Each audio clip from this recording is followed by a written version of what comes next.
যুক্তরাষ্ট্রে মধ্যবর্তী নির্বাচন ঘুরে আসতেই নতুন করে আলোচনায় এসেছে বিতর্কিত মেডিকেয়ার সারট্যাক্স। বিশেষজ্ঞদের মতে বাজেট ঘাটতি কমাতে এবং মেডিকেয়ার তহবিল শক্তিশালী করতে ভবিষ্যতে এই অতিরিক্ত কর বাড়ানোর চাপ তৈরি হতে পারে। বর্তমানে বিবাহিত দম্পতিদের যৌথ আয় বছরে $2.5 লাখ ছাড়ালে এবং একক করদাতার আয় $2 লাখ বেশি হলে অতিরিক্ত 0.9% মেডিকেয়ার সারট্যাক্স দিতে হয়।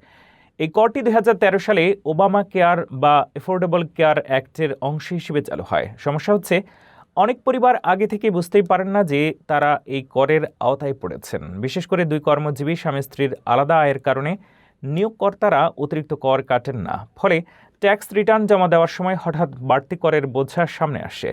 বিশ্লেষকদের আশঙ্কা, যুক্তরাষ্ট্রের বাড়তে থাকা স্বাস্থ্য ব্যয় এবং বাজেট সংকটের কারণে উচ্চ আয়ের মানুষদের উপর আরও কর আরোপের বিতর্ক সামনে আসতে পারে।